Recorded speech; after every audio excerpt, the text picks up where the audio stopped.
I'm in Shelach. The Almighty said to Moses, saying, send forth men to scout out the land.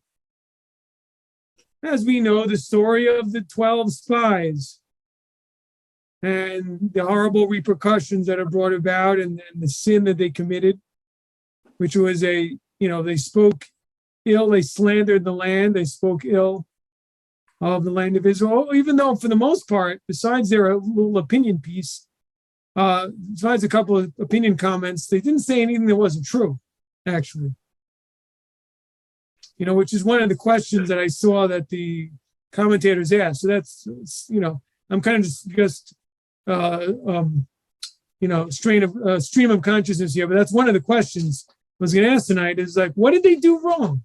They only said what was true. Not only that, I'll add more to it. Well, they brought back the answers that Moses asked them to bring. Let's take a look over here. What is it that Moses told them to find out? So if you look at Numbers chapter 13, verse 17, it says as follows in my English art scroll, I believe it is. Moses sent them to spy out the land of Canaan, or Canaan, and he said to them, ascend here in the south and climb the mountain. See the land. How is it? And the people that dwells in it. Is it strong or weak? Is it few or numerous? And how is the land in which it dwells? Is it a good or bad? And how are the cities in which it dwells? Are they open or are they fortified? How is the land? Is it fertile or lean? Are there trees or not? Strengthen yourselves and take the fruit of the land. And then it tells us the days of the season of first to ripe grapes. So in other words, which has to do with it, they're going to be bringing back fruit later on, and tells us that they return, bring back fruit with them. But the point is, he tells them, find out how strong the people are. And what kind of fruit grows there? Okay, let's take a look at their answer. So if you look at chapter 13, verse 27, it says, they reported to him and said, we arrived at the land to which you sent us, and indeed, it flows with milk and honey, and this is its fruit. They show them the gigantic gargantuan fruit, right? That you used to see on the Manischewitz bottles. The old Jewish wine bottles has a picture of two men holding, I forgot what this is called, but they're holding a long staff that's holding up a gigantic cluster of grapes. Have you ever seen that picture? It used to be on some of the wine bottles. But in any event, that's really, kind of a illustration of this, that they showed them these gigantic grapes and dates and things like that. Okay. But, it says in verse 28, the people that dwells in the land is powerful. The cities are very greatly fortified. We also saw the offspring of the giant. Amalek dwells in the area of the south. The Hittite, the Jebusite, the Amorite dwell in the mountain. The Canaanite dwells by the sea on the bank of the Jordan. So, and then it says Caleb silenced the people. Okay. So in other words, Caleb is going to interrupt them to try to get them back on Moses' side. But what did they say that was against what Moses told them to say? Nothing so far. They just said the land is amazing, the fruit and the people, but the nations are extremely powerful and the cities are fortified. Right? I don't even know if So that's what they come back saying. But that's what Moses asked them to come back and tell. So, what did they do here wrong? What was wrong in what they did? Very odd. Well, that's one question. But of course, the answer might be in verse 31, in which they said, but the men who ascended with him said, we cannot ascend to that people, for it is too strong for us. So now they're giving their opinion that it's not doable. That obviously is a clear sin. But up until this point, there's no sin. Up until verse 30, they're just giving a report, right? Or is there something wrong with this report? So that's one question. If you go back to a little bit out of order here, but if you go back to the beginning of the Parshah, the beginning, Parshah of Shelach, it says, send forth men, and Rashi comments that it's not my idea. Send for you. According to my translation, it says, send forth men if you please. Meaning to say, your prerogative. You don't have to. But if you wish to, you can send. You can send if you want to. But it's not my idea. And Rashi goes on to explain that that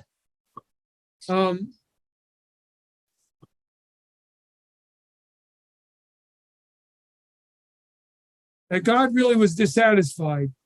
Well, why are the people asking, as it says later in Deuteronomy, the people came to Moses asking to send spies, to send scouts.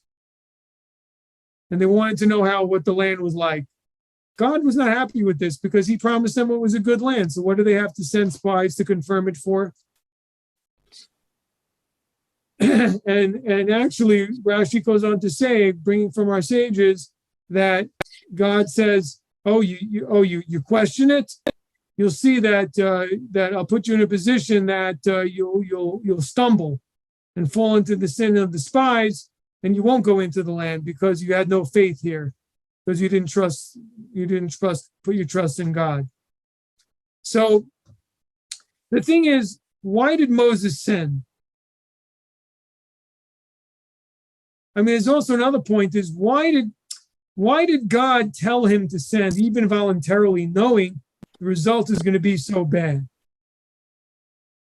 You know, there's also another question, which is more technical, but in the Hebrew, really, this language of send forth, you send forth, or for yourself. I mean, the literal Hebrew means send forth for yourself. That typically does not mean voluntarily. For example, let's go back at Abraham. It says lech lecha, go for you, right? Same language. There, that wasn't voluntary. That was voluntary? I didn't know that. Although Rashi there does comment, go for yourself. You'll gain because you'll become wealthy and you'll be blessed and so on and so forth. But still, the simple explanation is God was commanding Abraham to go. And I think there's many places where it uses this language. And all of a sudden over here, it means it's voluntary. But anyway, why did God agree with it to the extent of saying, look, send if you want to, but I'm telling you it's a bad idea? So why is this the case? And why did Moses agree? So I had a very interesting idea about this. And if you don't like it, it's okay, because it's just me saying it, although I have a feeling it says it in authorities. I didn't have a chance to look, but I was discussing this with some of my friends in the synagogue this morning, and I thought it's a really good idea and I wanted to share it. So the question, first let's start with the question that I clearly answered. This is, why did Moses agree? Why did he do it? This is going to lead the people astray. Didn't he love the people? He didn't want them. He's almost, assisting them in committing a sin, knowing what the result will be, or knowing that it's wrong. So this is my thinking. I told him, I don't think Moses had a choice. I think he had no choice. Because I said, he's like a salesman. The people are coming to Moses and they said, we want to see what the land's all about. What are they saying? They're saying, basically, yeah, there's a lack of faith here. They say, okay, God wants us to go in, but you know what? We want to see what it's really all about before we agree to this. In other words, we want to see the bride. We don't want to go in without seeing the bride. We don't, we're not satisfied with assurances. We want to make sure that this is a good land and everything else. So think about it. If Moses would have said, no, you can't go, what would they have said? So I told him, it's like a merchant. He says he's got the best merchandise in the whole, in the whole county, right? And then he asked him to see it, and he says, no, no, no, no, you can't see it. First you buy it, then you get to see it. Of course, you're not buying, because if you really had good stuff, you wouldn't hide it, would he? So this is Moses' conundrum here, I think. I think his conundrum is, if the people are asking to see it, and they're saying, we want to see that it's really good. We want to see these amazing fruit we've been told about. We want to see how fertile this land is. We want to see, we're told it's amazing. It's better than the land of Egypt where we came from, which was fertile, which was irrigated from the Nile. This is better. We want to see it. And we want to see the people there also. We want to see how strong they are, how big they are. Of course, that can go two ways. Just like anything can go two ways. And this is what we're going to come to soon and explain. By seeing the people and seeing the land can be viewed in two different ways. You see big people, you can say, oh my gosh, how are we going to conquer these people? But there's another way to look at it. Wow, look what this land develops. Look what kind of people are nourished from a land like this. Big and strong, powerful. Civilizations grow here. This is a land with resources, and it's a blessed place. It makes people who are strong here. This is a place we want. So that's what Moses was hoping would result. If they go with what now, there's a famous, it's actually in this week's Ethics of the Fathers, Rabbi Yochanan ben Zakkai, he had, what was it? Is it 5 students? I have to look it up, how many students. But he had like his top students, right? I think there were about 5. You can look it up, but see, he asked them a question. What is the best way for a person to follow in his life? Right? And some say a good eye. Some say good friend, a good neighbor. Right? Some say not borrowing from anybody. Finally, Rabbi Elazar ben Arach, he says, a good heart, that's the best way. And Rabbi Yochanan ben Zakkai says, Rabbi Elazar ben Arach's opinion is the best opinion and includes all the other opinions. So, I mean, the truth is that you could say what I'm about to say is very similar also to the first view, which is a good eye. A good eye means really a positive perception. But a good heart is even deeper. You know, a person has emotions is just a positive and a giving person. But it's both of those ideas is what's the thing is here.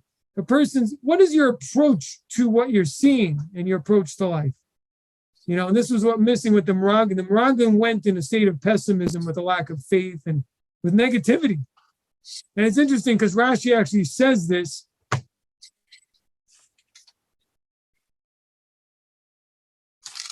In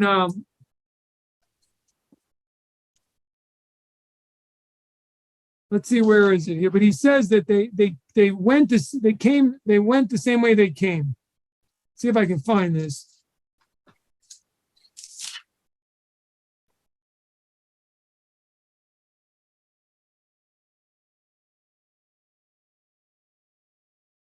Yeah, in verse 26, in chapter 13, it says,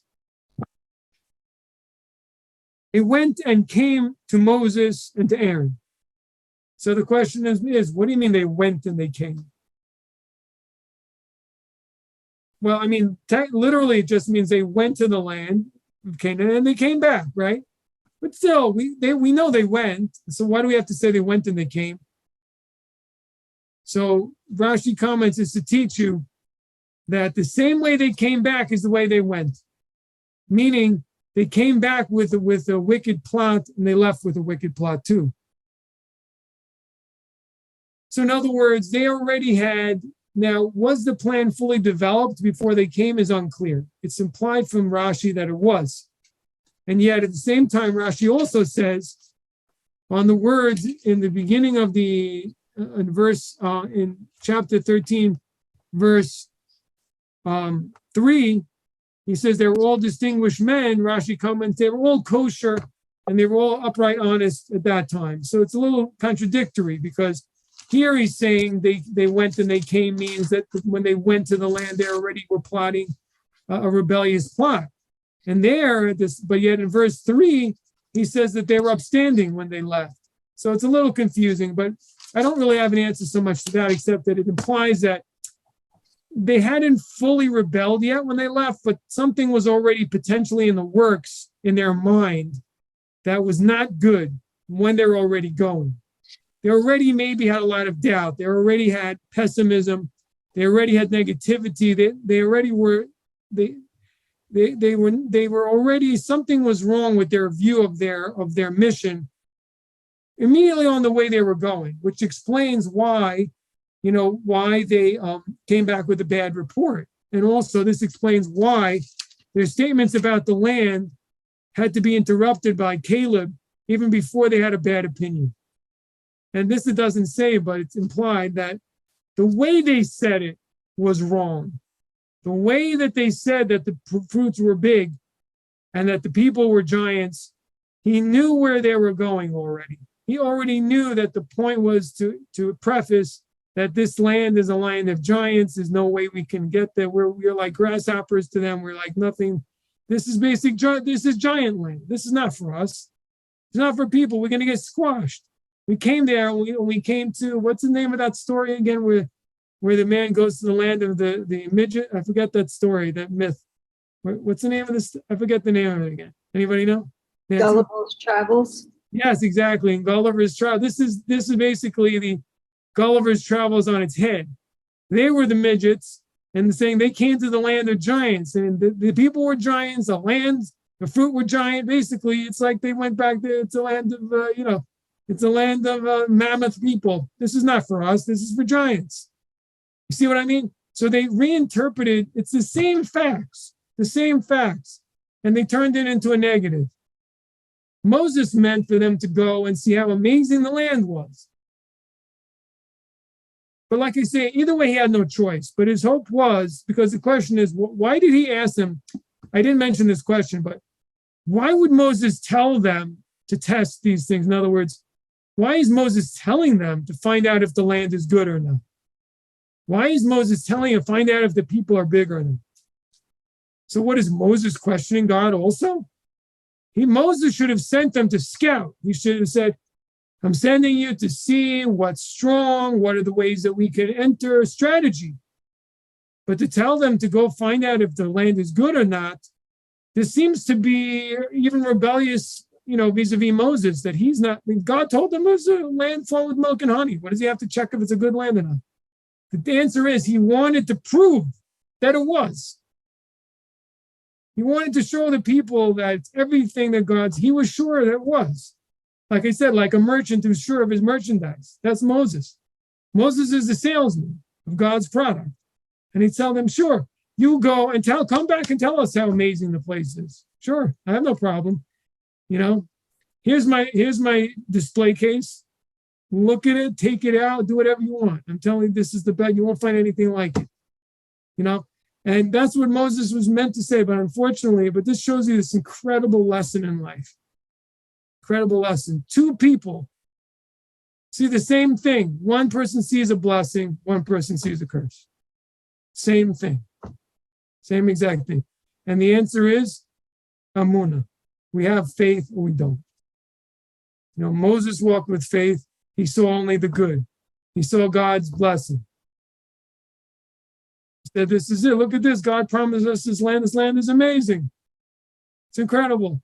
They went there with a lack of faith to whatever degree we can understand it, even though it also says they were very righteous. But clearly, the verses are telling us to view them as people who lack faith. So from that perspective, they came with pessimism. They came with lack of confidence in their ability to do it. And all they saw is problems. All they saw is, oh no, oh no, oh no. We're like little grasshoppers here. What can we do over here? At least that's the way they describe it to the people who lack faith. So that's how I see it, because there's a lot, because these are real difficulties. It's a very difficult story. Why did God send them? Why did Moses agree? Why did Moses ask them to look for the fruit? Moses is following along, but this is the answer. The answer is that because he wanted them to prove that it was right. He wanted to show everybody. And instead, what did they do? They turned it around. And this is such an important lesson. Where is it this again in the prophets? Maybe Hosea. I have to look it up, but it's a very famous verse. It's quoted, and it's so important that you can't forget it. It's quoted a lot in a lot of works. But straight, upright are the ways of God, right? The righteous walk in them, and the evildoers stumble in them. Famous verse. So that's what's happening over here. And it's also interesting that you can even take it further. Using that verse, upright are the ways of God. These are God's commandments. Even within a command, if you're lacking faith, it can lead you in the wrong direction. Even Torah study, God forbid, can lead a person in the wrong direction. Maybe this was a command. Maybe God did direct them to go, although Rashi doesn't understand that way. I don't know if all the commentaries agree. I think maybe some of them disagree. Maimonides may disagree.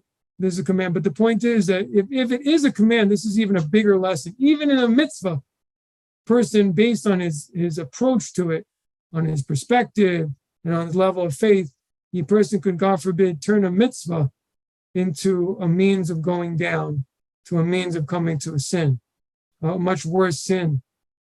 So in other words, what was their intent over here? Was their intent to be God's allies and prove to the people that the land was so rich and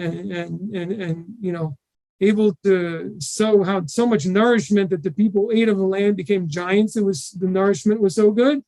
Or were they going to turn it around and instead use it to rebel against God and say, look, this is a terrible land. God is bringing you to a terrible place. And if you think about it, this is a lesson like, you don't want to keep the 7 laws and be different than everybody. And, everybody, it's going to make problems for you, maybe on your job, maybe on your family. No, you don't want to do that. On the other person that says, no, but what does Caleb say? No, this is the richness. This is the greatest fruit. And then which way did Moses lead us?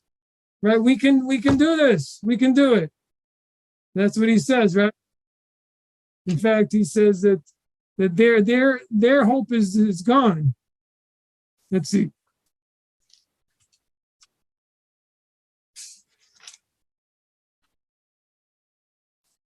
We shall surely ascend and conquer it. We can surely do it. Right? That's what Caleb says. So I'm drawing you an analogy. The point is that the lesson here is an eternal lesson. It's a lesson for every time there's a fork in the road, and to go in the path that Hashem wants us to takes a leap of faith. And there's the voices of Caleb and Joshua and Moses, and there's the voices of the spies which are tugging at us. Oh, you can't do that. Nobody does that. Oh, it's going to make problems at work and this and that. And the other voices, you can do it. You can do this. This is God, Hashem wants. This can be done. You'll succeed. Things will be even better. You'll be blessed doing this. You'll see. And the other one's telling you, no, look at these people. Some people tried to do it. I think I know some people. They ended up getting messed up. Some converted. Things went bad. Blah blah blah. Always the pessimist telling you the ones that didn't work out, that things didn't go well, whatever it is. That's the spies. Spies are telling you pessimist. You can't do it. And it's also amazing about those voices. They only come up when you're trying to do something good. When you're trying to do something naughty, then you don't hear anything. Well, hopefully your person conscious usually does say something. But you know what I mean. The point is, a lot of times, just when we want to do something good, all of a sudden, either we or people around us like, no, you better be careful. I know it's a little extra charity. That's a good example. Oh, that's a big one. A little extra charity. Oh, I don't know, that retirement, and I didn't want to, whatever, I don't know, the inflation today. You could probably, why does, whatever it is. It's just, that's a big one, obviously. It's a very, very difficult one. And people are hesitant and just feel immediately like, maybe another time. Maybe another time. I'm not, why don't you, Why don't they go ask the millionaires? Why did they knock on my door? That's what I don't understand. Why didn't they go? Why me? I don't have much. Coming to me to ask for some money. Why didn't they go to the other guy? Of course, doesn't know that in Tanya it says, when a person who doesn't, but that's the thing, if you don't have a lot and you give what little you can, that's worth a lot. That's worth a lot. That's you're really giving of yourself. And so that's mitzvah. It's like really like an offering. It's like a burnt offering. That's like an offering in the temple to give just, the little bit that you can, for you, that's right. In other words, when it hurts, that's so much more. That's such a powerful mitzvah. So again, those are the two voices. One voice is saying, why do I have to hurt? Why me? Why is God bothered? Why a middle class person, a low middle class person has to give? That's why does God do that? I think you should go ask someone else. It's not for me, But the other voice, the Caleb voice says, what an opportunity. What an opportunity. I can really give a piece of myself over here. I can push myself, be a little selfless. I can really do it for God. Wow. What opportunity has come my way. You see, that's the difference. It's the same event, but two people the way of person, a person who's working on their faith looks at it, or a person who's a pessimist looks at it. And so this is like really a paradigm of life. I think that this whole event here is a life paradigm. And obviously Hashem was very angry about it. But we see again and again, all the stories really related to faith. All the times that the Jewish people in the desert, that they complain, it's always lack of faith. So the question is, and many of these questions were asked by my dear friend here, neighborhood I live, by Moses Frank, by Moshe Yitzchak Mordechai Frank. So he asked me some of these questions, but he asked me this other question, which is, how could, the famous question, but it came from, the heart. He said, how is it possible? It's such a deeply logical question we've all asked, but how can they sin? How could they have complained, or how could the people have listened to this and said, well, that's it, we're going back to Egypt. We're going back to, you see, obviously you all know about that, but they said, we're going to get a new leader, we're going to Egypt. Unbelievable. Crazy. Unbelievable. These people they're addicts, right? They're addicts. They need to be on a 12-step. Forgive me for saying. How could I talk about this generation, such a generation that witnessed such miracles? How could it be? How is it possible that they should say such a thing? He wanted to know, how could they doubt? And how could they why do they need the spies? And how could they listen to this report and give up? After the most powerful empire in the world was crushed, they saw the laws of nature turn upside down. They saw unbelievable things. They saw things of biblical proportion, where like the language comes from. We've never seen this in history. The kind of plagues that we've never seen anything like it. One after another. So how is it possible? And also, they live in the desert, clouds, manna from heaven, and they get over here and they lose it. What? And it just seems, and this is another incredible lesson. I really think that, again, I think this is the answer. And he wasn't so sure, but I think it's the answer. Really, we're surrounded by miracles constantly. What's the difference between, I think this actually says in many in ethical works, what is the difference between the sun coming up, our ability to see, enjoying food, seeing a bird, hearing, what's the difference of all those things and the miracles in Egypt? Is there really a difference? What is it? And if so, what is it? So in reality, they're all God's decrees, and they don't have to exist. And the same way God decrees one, he can decree something else. So what's the difference between what we see as nature and the plagues of Egypt? The difference is one of them happens all the time, and the other one happened only once against what seems to happen all the time. So what happens if you take these things that hardly happen and you make them happen all the time? So your sense of miraculous disappears. So unbelievably, that even though they were so pampered, but the test of faith became stronger because they were not impressed emotionally anymore by these things, because they became route. It became, what are you doing for me lately? I was thinking about this morning was, the Jewish people here in the exile, we're living on miracles. Maybe all good people are living on miracles, but we're living on miracles. The state of Israel, the settlement of the Jewish people living in Israel lives on miracles. But you get accustomed to miracles. You get accustomed to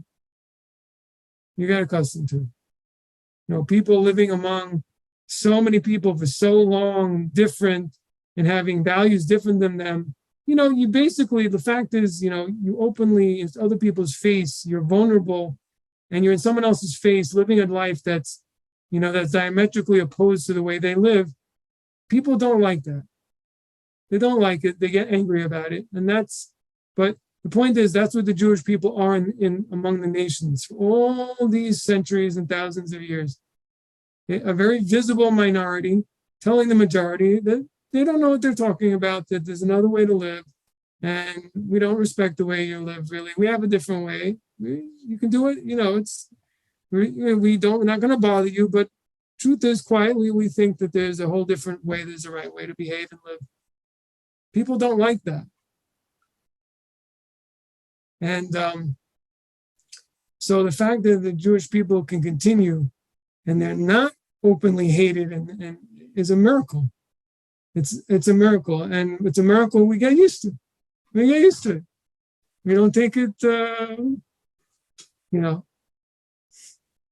So, but on back to the point is, I think this is the answer. Like, how is it that they kept questioning?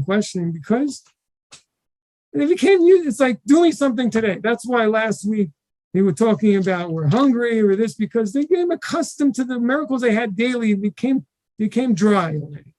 They had the manna, and they became accustomed to it. It's a very human, but it's not the way to behave. And that's really, again, it's like this lesson for all of us. Like, we have good things that are like the manna that we have. Maybe it's a job.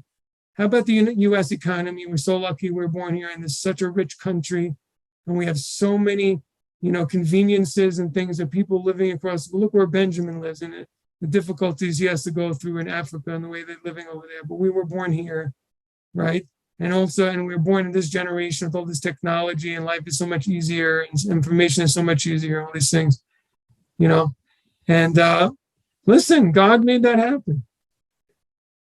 Again, it takes a person of thought. You have to really meditate. You have to be a person of Jewish faith to understand that, God isn't. But that's because that's coming from God also. So people have knowledge. God's giving those gates of knowledge for people. God isn't just the one who's striking like some kind of Greek character, everything. So become accustomed, and that's unfortunately the same thing. So this is the funny thing. This is what's crazy here. They were accustomed to the miracles in the desert. They were unaccustomed to the idea of going into the land and having, within that type of situation, God taking care of them there. They got so accustomed to the life they were living in the desert that they were afraid to change it. It's almost a little bit like, I don't know, you're 25-year-old, 30-year-old in the house. It doesn't want to leave, So they had this issue. But look, according to Hasidic thinking, there are also deep things going on. They're similar. This is a simplification, but there's ways of looking at that the spies were they were on a high spiritual level, and they didn't want to leave Moses. They didn't want to leave the open miracles and divine presence. They didn't want to really engage in the physical world. But that's also, on the one hand, that's a beautiful thing, but it just shows you also the tremendous lesson that sometimes even in spirituality, we can be led based on good intentions, we could be led to sin. In other words, their spiritual ambitions were against what God wanted. And you can find that sometimes. Somebody wants to study Torah, but the Torah says get married. They don't want to get married. They want to just study. They don't want to bother with the family. That's not what God wants. God married. That's going to interfere too much, make too many problems. Yeah, but that's not for you to decide. To be a servant, to be a servant of, and what we see again and again in the Torah. It's also fascinating. It's a lesson on its own. Is the Torah seems to praise the fact that Moses and Aaron and the people listened to the command. That's the only thing you really see again and again. And Aaron and Moses did as God commanded. Aaron did as God commanded, as God stated. And the people did as God commanded through Moses. Again and again, the same thing. And Rashi always comments, they didn't change it. They did exactly what they were told. In today's day and age, you'd call such a person a little bit of wouldn't be that impressed with them. He's a sheep. He's a follower, big deal. People are not impressed with that. Is he a leader? He's a rebel.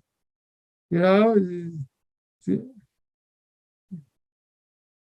what people are impressed with. But it seems like again and again that isn't the case. And I had an idea on that as well. I think is clear. We have to understand in Hasidic thought, in Judaism altogether, this idea of why is it such a big thing? Why is it so praiseworthy for someone to be subservient to God? Why is it so important for someone to nullify their thinking to God? Why is that? Again, that seems to be repressive. That doesn't seem to be expressive. That doesn't seem to be something that should lead to growth. It seems like that's something restricted. So why would God want that even? Why would doesn't God want people to live? He's a giver of life and he wants to bestow good on others. He wants us to be broad, not restricted. So it seems kind of contradictory. So I think the answer is that, and again, that's why this is it takes a lot of understanding to get this. Because at first glance, and if a person comes with an arrogant approach, they're not going to be able to get this. But the truth of the matter is, God is, as you know, is supra. He's supra rational. He's above reason, and he's also above the world. Right. So in reality, on our terms, we really can't reach him. But we want to reach him, and to reach him is basically as we touch the infinite. And obviously, to touch the infinite, there's nothing more broadening than that. There's no boundaries there. So there's only really one way, and that way is to silence ourselves and to make ourselves a vessel for him. And so how can you do such a thing? And how is it possible for a small creature to be a vessel for God? And so basically so God created a system to do it. Since God and his will and his knowledge or his wisdom are one, as the Maimonides says, he is the known and the knower and the knowledge and so on. So he commanded through his will and knowledge, right, his wisdom, people to do certain things based on his will and knowledge. And through that, they unify with him.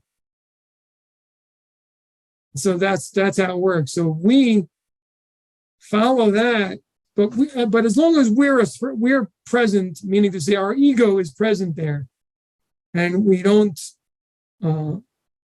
lack of a better term, nullify ourselves to his presence, then he can't enter there. And obviously we can't both exist, because you can't have the finite and the infinite.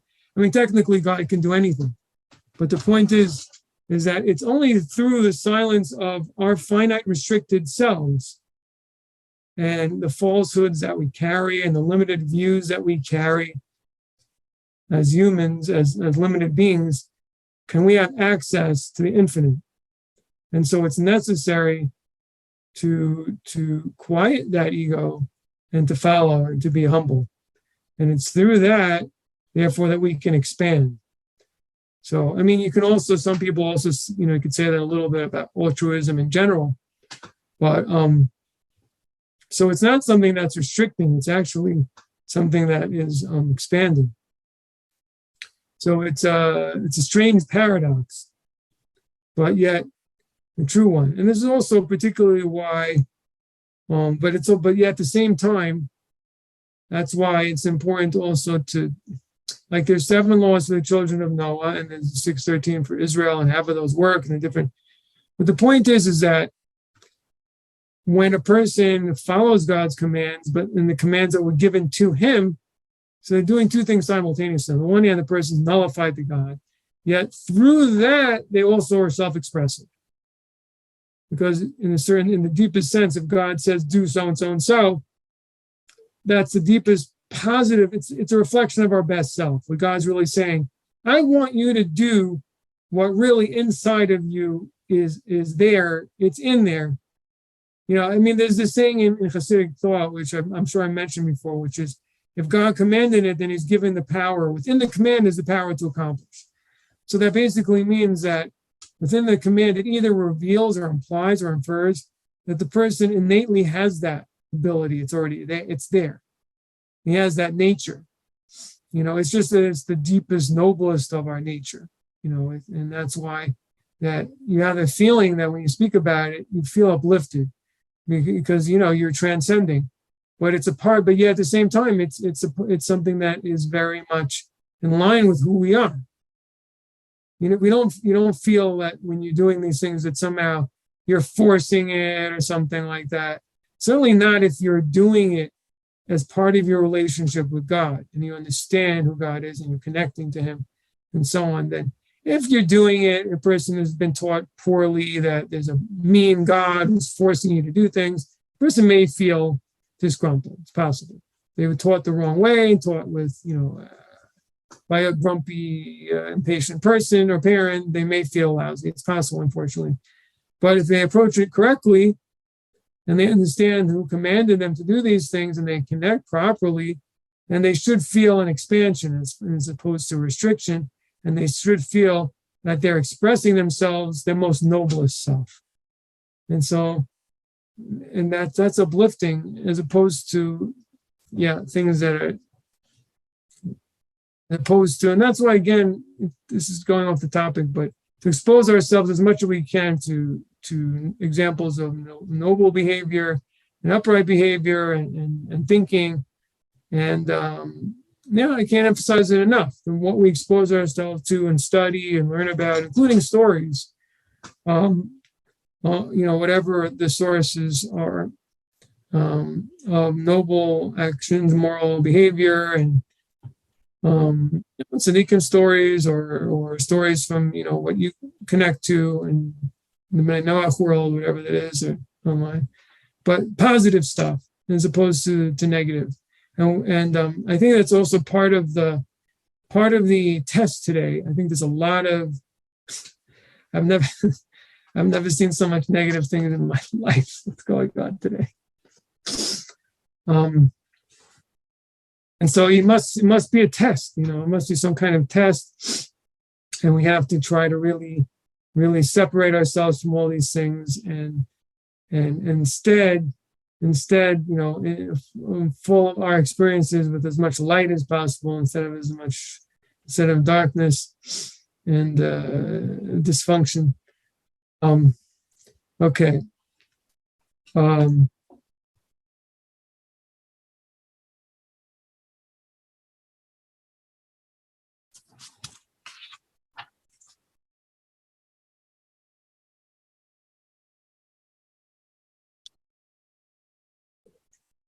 Okay, another lesson from this week's that I wanted to share is in the first verse, the connection between the first verse and last week's Parshah. Very important. So Rashi asked that question: what's the connection between the story of Miriam, in which that she spoke ill of Moses, even though she was trying to rebuke him for doing something wrong? What's the connection between that and the beginning of our Parshah, the story of the spies? So, I mean, it's a bit obvious, but the Rashi of blessed memory brings it out. Again, quotes from our sages in the Midrash, that the spies saw what happened to Miriam and they didn't take any lesson. They didn't take a lesson from it. They saw that she spoke ill and she meant well, and she was punished. So they should have learned from that.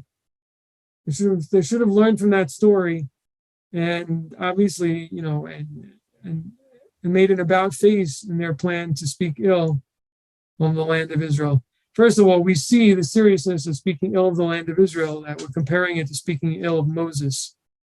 So you can imagine how serious it is. And love for the land of Israel is a very powerful source of holiness and spirit and blessing, to be connected to the land of Israel. That also applied to Bnei Noach. I don't know, it can't hurt. It's a good thing. Yeah. Bnei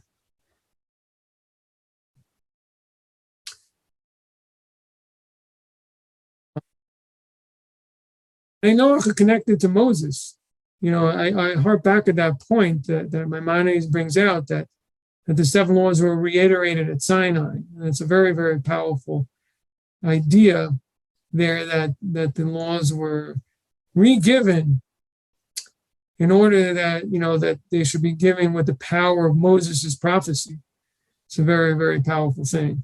And at the same time, as together with the Jewish people, that also shows something, about it, that there must be some connection. And I think it's part of it is obvious, and that is that the mission is together, right? I mean, the mission is the Jews have to do the 613, but the world is a big world, and the nations need to make that a kosher world, so to speak, meaning to say, a moral place, civilized place to live. And we can't function, we have to function together. And clearly that's why it was given at the same time. So I guess that's pretty much it. Oh, but I wanted to point out from this idea of again, I wanted to say something about this, that the spies should have learned, in that it shows also an important lesson for life. We should always keep our eyes open as far as what lesson we can learn when things are going around us, right? I think the Baal Shem Tov says, whatever you see, and later, Hasidic masters, whatever you see is a lesson in divine service. Whatever you see around you is some lesson in divine service. And they should have taken that lesson. You see, Rashi said, telling this to us, that the spies saw Miriam, they should have taken a lesson. That's a way of looking at things. And when the point is that their minds weren't learning lessons. You have to be focused on taking lessons and going with an open mind. And then they would have made the proper connection between what happened there, and that they shouldn't follow and do a similar thing and speak ill. We also see the terrible power of speaking ill, and you really see it. I mean, I've seen it in experience. One off-color word about someone, it can shake you. You can lose a certain degree of your respect for somebody, even if you don't know it's true and you're not sure it's true. But as soon as you hear something negative, you're changing the way you look at that other person, and that's really shows you the terrible damage that speaking ill of another person can do. It really is very much underestimated in terms of the wrong of doing it. Yeah, of course, we have to be careful. Sometimes it needs to be said because we need to help other people or warn other people about somebody. I understand that, but still we have to be very careful with it, because, if we don't know for sure, we could really be harming someone and their reputation, and that reputation affects, whether other people associate with them, whether they get business, whether they could get all kinds of different relationship related things, and that could cause very serious damage to someone. And we may be completely wrong. We don't know. That we, maybe mistaken what we heard. It could be there are things there are circumstances we're unaware of. A lot of things. So, and that's basically kind of what the spies did here. They literally did lashon hara because they basically told the truth. It's just that the spin was a negative spin.